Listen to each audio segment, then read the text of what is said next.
လူသားတွေရဲ့တိုးတက်မှုအတွက်ဆေးပညာစမ်းသပ်ချက်တွေလုပ်ကြတာထုံးစံပါပဲဒါပေမဲ့သိပ္ပံပညာဆိုတဲ့ခေါင်းစဉ်အောက်မှာကလေးငယ်လေးတွေရဲ့ဘဝကိုတစားစီးဖြစ်စီပစ်ခဲ့တဲ့စမ်းသပ်ချက်တစ်ခုရှိခဲ့ဘူးတယ်ဆိုတာသင်သိပါသလား1939ခုနှစ်အမေရိကန်နိုင်ငံ Iowa ပြည်နယ်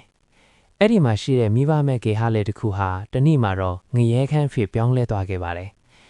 ပမောက္ခဝင်းဒယ်ဂျွန်ဆန်ဆိုသူဟာကလေးငယ်22ယောက်ကိုခေါ်ထုတ်လိုက်ပါတယ်သူတို့ဟာဘာအဖြစ်မှမရှိတဲ့ခိုးကိုရမယ်နေတဲ့ကလေးငယ်လေးတွေပါသူတို့ကိုအုပ်စုနှစ်ခုခွဲလိုက်တယ်ဒါပေမဲ့အဲ့ဒီအုပ်စုခွဲလိုက်တာဟာသူတို့ရဲ့ကံကြမ္မာကိုပါနှစ်ချမ်းခွဲဖြစ်လိုက်တာဖြစ်မဲ့လို့ဘယ်သူမှမထင်ခဲ့ကြပါဘူးပထမအုပ်စုမှာပါတဲ့ကလေးတွေကိုတော့သူတေသနတွေဟာအမြဲတမ်းချီးကျူးတယ်မင်းတို့စကားပြောတာအရန်ကောက်တယ်ယုံကြည်မှုရှိရှိပြောပါဆိုပြီးမျှော်ပင်ပေးတယ်ဒါပေမဲ့ဒုတိယအုပ်စုကကလေးတွေအတွက်တော့အိမ်မက်ဆိုးတွေစော့ပါပြီသူတေသနတွေဟာအဲ့ဒီကလေးတွေကိုနီးမျိုးစုံနဲ့စိတ်သက်ကြအောင်လုပ်ပါတယ်ကလေးကစကားတခွန်းပြောလိုက်တိုင်းမင်းစကားပြောတာအစမကြေတူမင်းစကားထစ်နေတယ်မင်းဒီလိုပဲစစ်ပြောနေအောင်မယ်ဆိုရင်ပတ်ဆက်ကိုပိတ်ထားတာကပိုကောင်းလိမ့်မယ်အစိုးဆုံးကဘာလဲဆိုတော့အဲ့ဒီဒုတိယအုပ်စုထဲကကလေးအများစုဟာမူလကစကားပုံမှန်ပြောနိုင်တဲ့ကလေးတွေထိနေတာပါပဲလာပေါင်းများစွာကုံဆုံးလာတဲ့အခါမှာကြောက်စရာကောင်းတဲ့ရလက်တွေထွက်လာပါတယ်အမြဲတမ်းအပြစ်တင်ခံနေရတဲ့ကလေးတွေဟာစကားပြောဖို့ကြောက်လာကြတယ်သူတို့ဟာလူလောမတိုးရတော့ဘူးကျောင်းစာတွေမှာညံ့ဖျင်းလာတယ်တခါကရွှွန်းရွှွန်းဝေဝေအောင်စကားပြောနိုင်တဲ့ကလေးလေးတွေဟာအခုတော့နှုတ်ဆိတ်သွားကြပါပြီတချို့ကလေးတွေဆိုရင်စကားတခွန်းပြောဖို့ကြိုးစားတိုင်းတကိုယ်လုံးတုံရနေတတ်ကြပါတယ်သူတို့ရဲ့စိတ်ထဲမှာငါစကားပြောရင်အမှားပါတော့မယ်ဆိုတဲ့ကြောက်စိတ်ကတသက်လုံးအတွက်အမြင့်တွဲသွားခဲ့ပါပြီ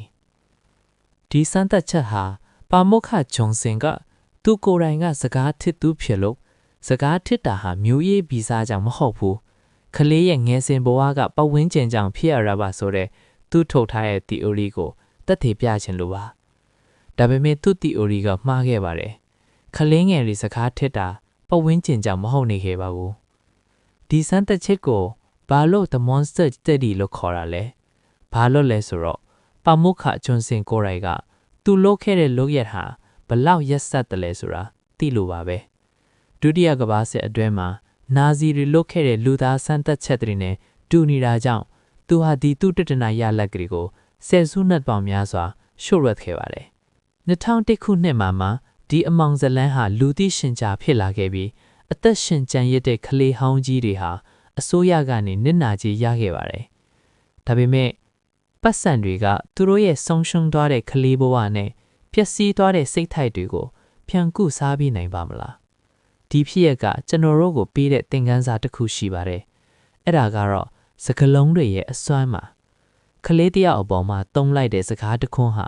လူစွမ်းကောင်းတယောက်ကိုလည်းဖန်တီးနိုင်တယ်လို့ညစ်စာတယောက်လိုလဲဖြက်စီးဖြစ်နိုင်ပါတယ်ယနေ့ podcast ကိုနားဆင်ပေးတဲ့အတွက်ကျေးဇူးတင်ပါတယ်